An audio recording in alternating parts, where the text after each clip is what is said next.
वालेकुम dear students of class 8। चलिए, जो हम रिसोर्स चैप्टर पढ़ रहे थे उसकी थ्योरी हमने पढ़ी है, तो कुछ रहती है तो अगले नेक्स्ट क्लास में पढ़ेंगे। तो आज हम कुछ क्वेश्चन करते हैं। तो जैसे कि यहाँ क्वेश्चन दिया गया है,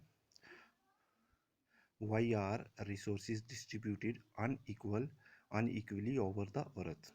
कि ये जो हमारी रिसोर्सेज होती हैं ये हर जगह पे अलग अलग क्यों होती हैं, मतलब एक जैसी क्यों नहीं डिस्ट्रीब्यूट की होती हैं, इनकी डिस्ट्रीब्यूशन एक जैसी क्यों नहीं होती है। तो because there distribution depends upon A number of physical factors like terrain, climate and altitude, and these factors differ so much over the earth। तो देखिए, क्योंकि इनकी जो डिस्ट्रीब्यूशन होती है ये फिज़िकल फैक्टर्स जो होते हैं, जो फिज़िकल जो फीचर्स होते हैं, फैक्टर्स होते हैं, उनके ऊपर डिपेंड होती है। तो जैसे हमारी टेरेन हो गई, क्लाइमेट हो गया, एल्टीट्यूड हो गई, यानी जो आबो हवा होती है, जो जसामत होती है, जो ऊंचाई होती है, तो हर चीज़ में फ़र्क होता है। ये बहुत ज़्यादा डिफ़र होते हैं हर जगह पे। हर इलाके की अपनी अपना क्लाइमेट होता है, हर चीज़ होती है। तो इसकी वजह से जो ये फिज़िकल फैक्टर्स कुछ होते हैं, इनके डिफ़र होने की वजह ये होती है, वजह से हमारी जो रिसोर्सेज होती हैं फिर वो भी डिफरेंट होती हैं, वो अनइक्वल होती हैं। ठीक है। तो दूसरा क्वेश्चन है, व्हाट इज़ रिसोर्स कंजर्वेशन। कि ये जो रिसोर्स कंजर्वेशन होता है ये क्या होता है।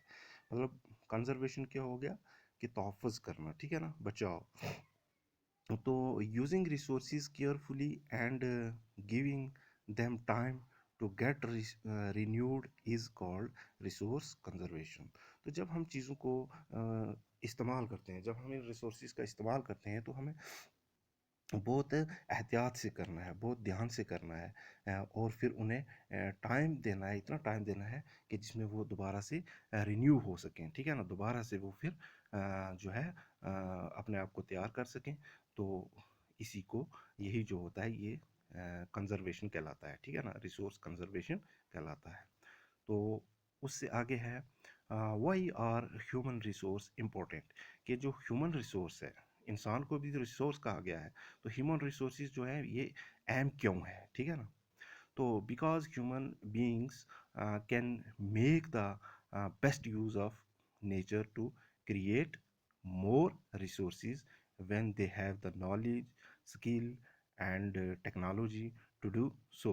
It is education and health which help in making people a valuable and important resource। तो देखिए क्या होता है कि ह्यूमन बीइंग्स जो होती है यही तो जो हमारे रिसोर्सेज होती हैं, या जो यूज़ ऑफ नेचर होता है, कुदरत को हम इस्तेमाल करते हैं, कुदरती जो वसाइल हैं उनको, तो उन रिसोर्सों का बेस्ट यूज़ जो है वो ह्यूमन बीइंग ही उनको इस काबिल बनाता है,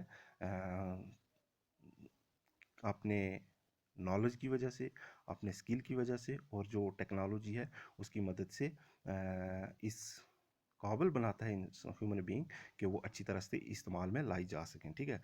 तो उनको बेस्ट रिसोर्स बनाने में इंसान का अहम रोल होता है, ह्यूमन बीइंग्स का।